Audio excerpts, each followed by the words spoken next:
بسم اللہ الرحمن الرحیم۔ السلام علیکم ورحمۃ اللہ وبرکاتہ۔ ایاک نعبد و ایاک نستعین۔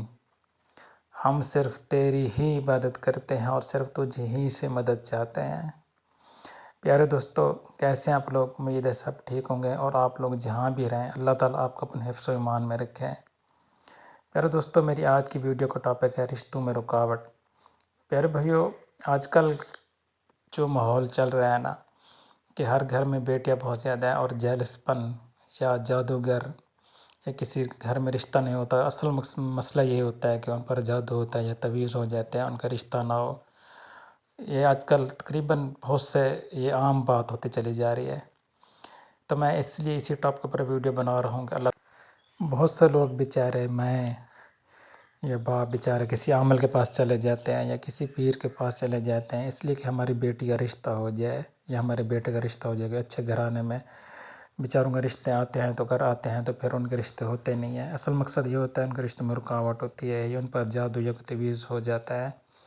یہ تو آج کل عام بنتی جا رہی ہے، جو بہت سے جادوگر جو ہے نا پیسے لے کر یہ کام کر دیتے ہیں، تو اللہ تعالیٰ ان کو ہدایت دے۔ تو میں اسی ٹاپک پر میں نے جو ویڈیو بنا، میں ایسا عمل بتانے لگا ہوں جو انشاءاللہ تعالیٰ یہ عمل کرنے سے آپ کی بیٹی یا بیٹے کا رشتہ اچھی جگہ پر ہوگا۔ آپ لوگوں کو اللہ پر یقین رکھنا چاہیے۔ تو عمل یہ ہے، میں آپ کو بتانے لگا ہوں۔ نماز عشاء کے بعد یا لطیف ہو 1100 بار پڑھیں، اول آخر درود ابراہیمی 11 بار پڑھیں۔ اس کے بعد سجدہ میں جا کر دعا مانگیں۔ 11 روز یہ عمل کریں، انشاءاللہ شادی میں حل تمام رکاوٹیں دور ہوں گی۔ جہاں پر جادو ہوگا یا کوئی تعویذ ہوگا تو انشاءاللہ تعالیٰ وہ ختم ہو جائے گا، اس سے اثر ختم ہو جائے گا۔ تو آپ یہ عمل کریں، اور یا آپ خود عمل کریں، یا کسی بیٹی کا رشتہ نہیں وہ خود عمل کرے، یا کسی بیٹے کا رشتہ نہیں ہو رہا تو وہ خود عمل کرے، تو انشاءاللہ تعالیٰ اللہ تعالیٰ یہ تمام رکاوٹیں دور کرے گا۔ جو بھی رکاوٹ بنی ہوئی بندش میں تو وہ رکاوٹ دور ہو جائے گی۔